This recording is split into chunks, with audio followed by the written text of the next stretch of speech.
Assalamualaikum warahmatullahi wabarakatuh. Perkenalkan, nama saya Anindita Dwi Wulandari dari kelas 3A dengan NIM 2102289. Di sini saya akan melakukan pemanduan wisata berdasarkan The Hero's Journey.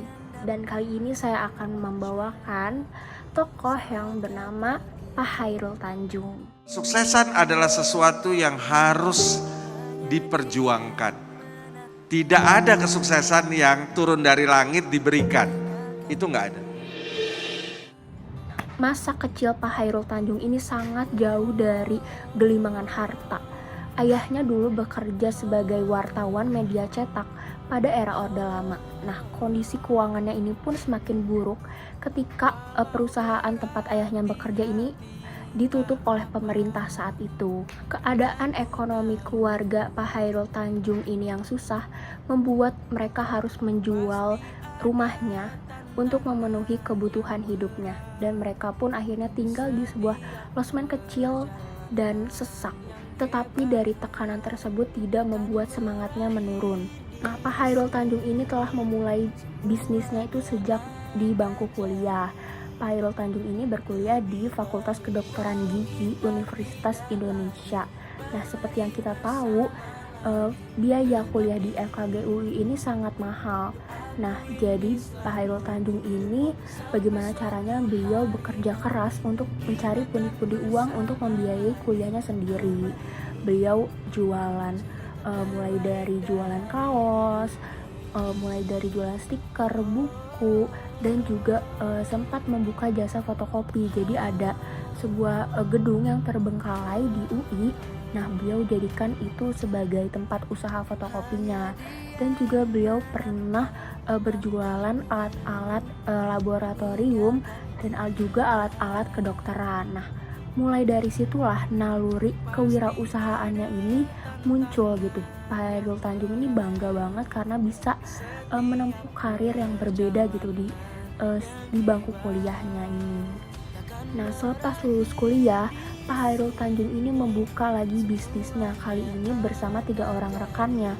Mereka meminjam dana dari Bank Eksim sebesar 150 juta dan mereka mendirikan PT Pariarti Sindutama pada 1987.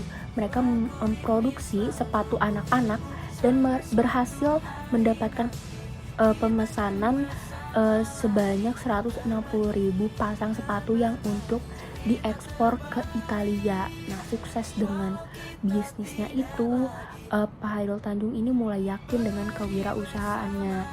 Tapi karena adanya perbedaan visi dan misi antara Pak Chairul Tanjung dengan rekannya, nah, Pak Chairul Tanjung ini memutuskan untuk memisahkan diri dari PT Pariarti Sindutama.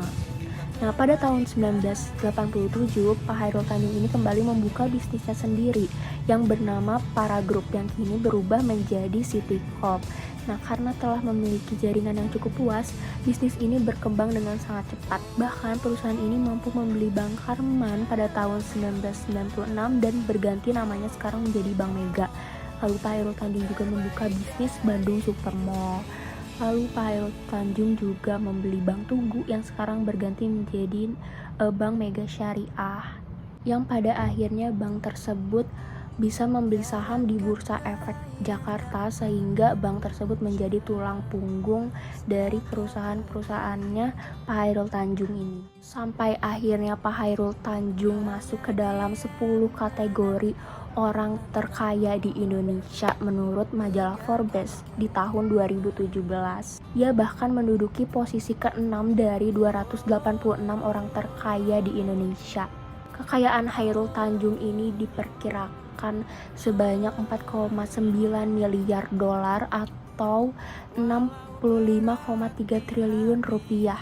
Selain sukses dalam dunia bisnis, Pak Chairul Tanjung juga sempat menjadi Menko Perekonomian pada tahun 2014. Dia itu di masa kepemimpinan Pak Presiden Susilo Bambang Yudhoyono. Tidak hanya itu, ia juga terjun di dunia pendidikan, yaitu menjadi guru besar di Universitas Airlangga. Sekian The Hero's Journey dari Pak Chairul Tanjung. Semoga dapat menginspirasi kita semua. Sampai jumpa. Walau kita tidak lagi berlari bersama. Aku ini selalu untukmu sampai suatu hari nanti kita akan bersama lagi.